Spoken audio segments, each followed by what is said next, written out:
La famille Baroncelli est originaire de Florence en Toscane où ses différentes branches occupèrent de hautes fonctions dans les républiques de Florence et de Pise.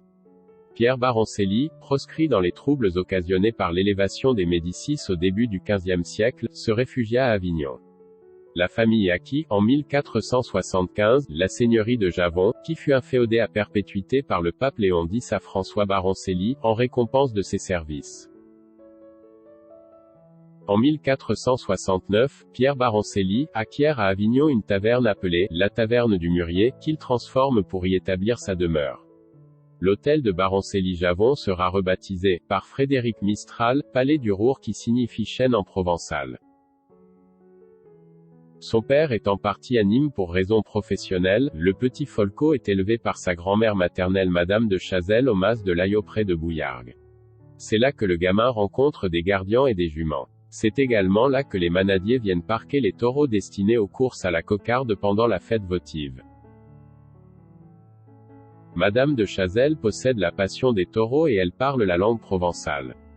Tout naturellement, le petit-fils va subir l'influence de sa grand-mère et tout jeune, la Camargue et la culture provençale vont s'imprégner en lui. Durant son enfance, un événement va profondément le marquer. Il n'avait pas encore 10 ans ce 25 mai 1878 quand sa grand-mère décida de l'emmener au pèlerinage des Saintes Maries de la Mer.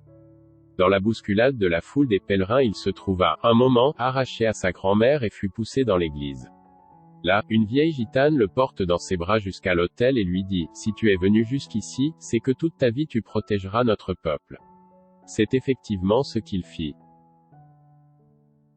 En 1886 il connaîtra sa première grande peine avec le décès de sa grand-mère à laquelle il vouait une véritable adoration. À la suite de ce décès, Bellecote est vendue et les Baroncelli reviennent à Avignon à l'hôtel de Javon. En 1887, il fait la connaissance de Théodore Aubanel, imprimeur avignonnais, libraire, poète et fait libre. Il va également se lier d'amitié avec Frédéric Mistral. Sous l'influence de celui-ci, il commence à écrire textes, poèmes et nouvelles et devient rédacteur en chef de la revue du maître, l'Aïoli. En 1895, il se marie avec Henriette Constantin, fille d'un riche vigneron de Châteauneuf-du-Pape. Il crée la manade, Santinco, avec du bétail acheté à Papineau qu'il complétera en 1899 avec une partie de la manade d'Ijolpère. Le jeune couple va s'installer aux Saintes-Maries de la Mer dans une petite maison louée avant de s'installer, toujours en location, au mas de la Marée en 1900. La propriété s'étend sur 200 hectares d'herbage jouxtant des terrains communaux que Baroncelli louera à la commune des Saintes-Maries de la Mer. En septembre 1901 son épouse met au monde une seconde fille qui sera prénommée Maguelone. La maman Henriette supportant mal la dureté du climat camarguais s'est retirée à Fine Roche. Parfois, Folco se retrouve bien seul dans ce grand mas de la Marée. Heureusement, son travail de manadier qui l'occupe sans relâche occulte sa solitude. En 1902, son célèbre taureau Provence né en 1896 est en pleine forme à tel point que le public le qualifie de « roi des taureaux ». Malheureusement, en mai 1909, alors qu'il était au sommet de sa carrière Provence mourut dans un combat de taureaux. Quelques jours auparavant il avait effectué une course extraordinaire à Vauvert au cours de laquelle il avait grièvement blessé le raseteur surnommé « le Grand Beaucaire ». En 1903, Mistral dirige la première « Festo Virgininco » à Arles.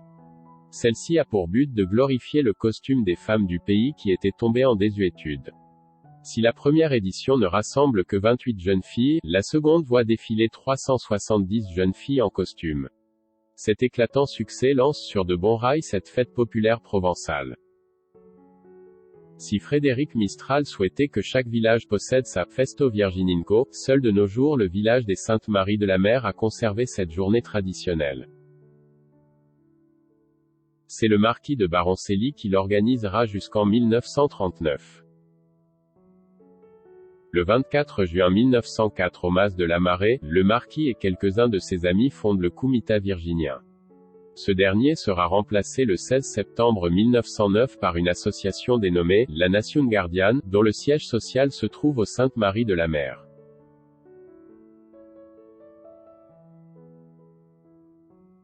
En 1908, lors du tournage du film « Mireille », Folco de Baroncelli rencontre, à Arles, Jeanne de Flandrésie. Cette rencontre va le bouleverser profondément. Il en deviendra fou amoureux, mais cette passion s'estompera rapidement pour devenir une amitié sincère jusqu'à la fin de sa vie. Jeanne deviendra son égérie, l'incitera à écrire et facilitera la diffusion de son œuvre littéraire. En 1909 il publie Blade des Luneaux en hommage à Jeanne de Flandrésie. Puis, en 1910, il publie Babali avec une préface de Frédéric Mistral et des illustrations de son ami Ivan Pranichnikov. En 1905, il fait connaissance à Paris de Joe Hamman, qui lui présente Buffalo Bill à l'occasion d'une représentation de la tournée de sa troupe américaine en Europe. Baroncelli propose à ce dernier les services de ses gardiens qui participent avec les Indiens et les Cowboys au spectacle que Buffalo Bill organise alors dans le cadre de son Wild West Show. Il y trouvera l'inspiration pour créer ses jeux de gardiens. À partir de 1909, Baroncelli met à disposition d'Hamman ses gardiens et ses chevaux pour ses films faits en Camargue, qui seront les premiers westerns tournés en France.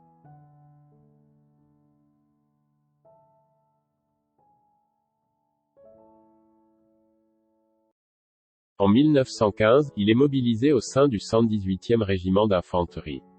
À la suite d'un débordement envers la hiérarchie militaire, il est envoyé à Toul à titre de mesure disciplinaire. Il y reste jusqu'en décembre 1915 où il est affecté à la garde de l'usine de sel de Salins de Péquet, près d'Aigues-Mortes, transformée en camp de prisonniers de guerre. Il ne sera démobilisé qu'en 1919. Cette expérience eut pour effet de l'anéantir et il ne fut plus le même homme après avoir connu la guerre. En 1918, tout comme le pays, la Camargue est exsangue. Pendant la guerre, les taureaux de nombreuses manades camarguaises se sont mêlés abâtardissant le sang. Peu d'élevages de taureaux camarguais sont restés purs. Parmi les manades camarguaises qui ont échappé au mélange, celle de Baroncelli et celle de Fernand Granon. C'est grâce à cette dernière qu'un véritable miracle va se produire, la naissance d'un veau, dans les bois de Riège va redonner vie et espoir à tout un peuple. Découvert en mai 1916 par le gardien chevalet près d'une famille de Marcassins, le veau miraculeux fut tout naturellement baptisé « Sanglier ».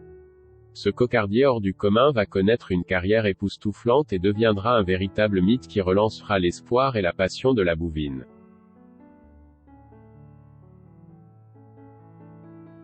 En 1960, le célèbre manadier Fernand Granon surnommé « Le Centaure » évoque ses souvenirs dans l'émission Croquis, produite par la RTF. Dans un passage, il évoque, avec une pointe de malice non dissimulée, une rencontre avec Folco de Baroncelli qu'il qualifie de « collègue ». Non seulement l'argent manque, mais il faut avoir le courage de calculer les vrais profits à très long terme. Le plus célèbre manadier de Camargue, le marquis de Baroncelli, connut ce drame toute sa vie. Il eut à tel point constamment besoin d'argent qu'il ne cessa de vendre à d'autres manadiers les meilleurs de ses bêtes. Aujourd'hui, la moitié des malades de Camargue charrient le sang de ses taureaux. Fernand Granon parle de lui en le taquinant un peu, comme s'il s'attendait à le voir lui répondre. Vous avez connu le marquis, monsieur? Le marquis de Baroncelli, bien sûr, vous l'avez connu. Oh, c'était un collègue un peu plus vieux que moi. Une fois, je l'ai invité à souper avec ses chevaux, des haricots, je sais pas quoi, il a mangé. Comme je vous ai invité à midi, il y avait des pères toujours. Alors, il y avait un petit avec lui, un petit de 17 ans, un réfugié de l'île. Alors, ils soupent, ils vont me faire boire, moi je ne vais pas faire boire leurs chevaux. Là. Pendant que les chevaux buvaient, il a démonté ce petit. Il a dit, si tu veux venir demain, je t'engage. Le petit, il a couché ici, le lendemain matin, il se lève, il me dit, je vais garder encore, mais il faudra que tu te débrouilles, je te quitte. Et pourquoi? Parce que je vais pour le marquis. Voyez sa gentillesse, c'est vrai tout ça. Autrement, nous étions collègues. Il voulait faire l'échange, lui. Il me disait, donnez-moi 10 anoubles, les anoubles ont 1 an. Mâles, je vous donnerai 10 anoubles mâles. L'an prochain, vous me donnerez 10 femelles, je vous donnerai 10 femelles. Et je n'ai jamais voulu, parce que je lui disais, je ne méprise pas votre race qui vaut la mienne, et il avait mon race. Mais gardons ce que nous avons. Et j'ai eu tort. Ça aurait un peu fouetté le sang des nôtres qui sont trop...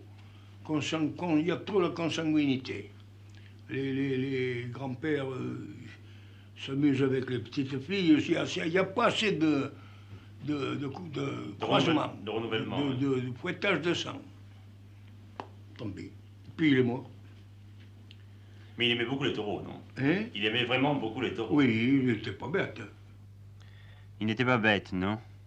Il devait avoir comme Granon ses colères et ses folies, et l'astuce amoureuse avec laquelle on parle des taureaux quand on leur avouait sa vie. Dès 1920, il lance l'idée d'un parc naturel pour que ce territoire vive avec de vrais gens et ne devienne pas un musée pour touristes. À la fin de sa vie, il dira « J'ai voué ma vie à un idéal, la Provence, et je n'ai embrassé mon métier que pour mieux servir cet idéal. J'ai voulu me trouver plus près du peuple provençal, pour mieux arriver jusqu'à son cœur et pour mieux l'aider à sauver son passé de gloire, sa langue et ses coutumes. » C'est finalement André Malraux, ministre de la Culture du général de Gaulle, qui en 1964 engagera la réflexion sur la question du développement et de la protection de l'environnement en Camargue. Il fallut néanmoins attendre près d'une décennie pour voir enfin la création du parc naturel régional de Camargue le 25 septembre 1970. Le marquis participe toujours activement aux événements qui marquent la vie du village des Saintes-Maries de la Mer.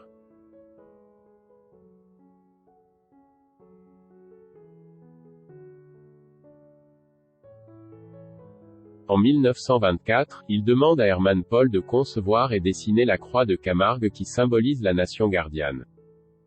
La croix originelle est réalisée par Joseph Barbançon, forgeron aux Saintes-Maries de la Mer et inaugurée le 7 juillet 1926 sur un terre-plein de l'ancienne sortie sud-est de la cité camarguaise. Malgré les difficultés, Baroncelli, avec la nation gardiane, se lance dans l'organisation de spectacles dénommés Fêtes gardianes ou Fêtes provençales. Pour cette occasion, il crée les célèbres jeux équestres camarguaises inspirés par le Wild West Show de Buffalo Bill. Malheureusement, les problèmes financiers s'accumulent et en 1930, désargenté, il doit quitter le mas de la Marée dont il n'est que locataire. Les Saintois lui offrent alors des terres, où il bâtira le mas du Simbéo à l'ouest du village, près de l'embouchure du Petit Rhône.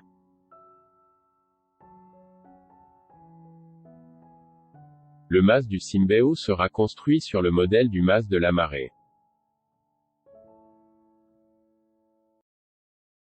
Dans les années 1930, il dénonce le projet d'assèchement du Vacarès et se bat pour la création d'une réserve visant à protéger la Camargue contre les effets du développement du tourisme. Il manifeste également pour le maintien des courses camarguaises. Il témoignera en faveur du maire communiste des Saintes-Maries de la Mer, Esprit Pioche, et prendra parti dans la guerre d'Espagne pour les républicains espagnols.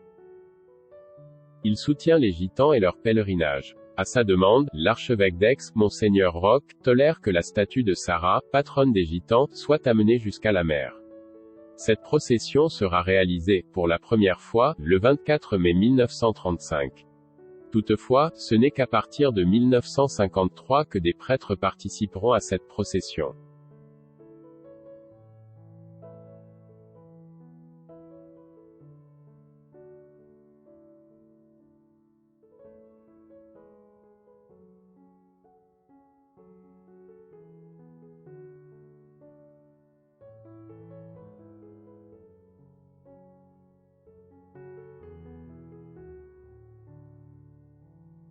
La fin des années 1930 n'est pas très heureuse pour le marquis.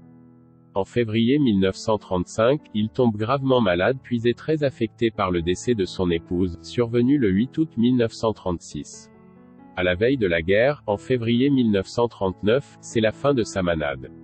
En novembre 1941, Folco de Baroncelli lance un appel au secours pour aider les gardiens et sauver le bétail dans Le Petit Journal.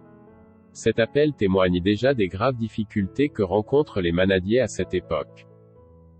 Malheureusement, cela n'est qu'un début et, lors de leur arrivée en zone libre, les Allemands s'installent, dès le 16 novembre 1942, dans son mas du Simbéo qui sera réquisitionné en janvier 1943. Finalement, le 17 février, le marquis de Baroncelli en est expulsé et s'installe dans le village même des Saintes, chez sa fille. Puis, affaibli par une blessure à la jambe, il retourne à Avignon où sa fille Benjamine Riquette prit soin de lui. C'est là qu'il mourut le 15 décembre 1943. Le mas du Simbeu sera détruit à l'explosif en 1944 par les troupes allemandes lorsqu'elles quittèrent le pays. Comme un symbole, une des 2 cabanes de gardiens est restée debout au milieu des ruines. Le 21 juillet 1951, les cendres du marquis sont transférées dans un tombeau à l'endroit même où se trouvait le mas du Simbeu. Son cœur est placé dans la chapelle de ses ancêtres, au palais du Roure, ancien hôtel des Baroncelli-Javon.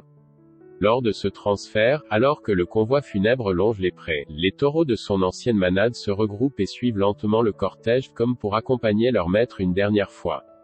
Ainsi, la volonté qu'il avait exprimée a été exaucée. Lorsque je serai mort, quand le temps sera venu, amenez mon corps dans la terre du Simbeu, ma tête posée au foyer de ma vie, mon corps tourné vers l'église des saintes, c'est ici que je veux dormir.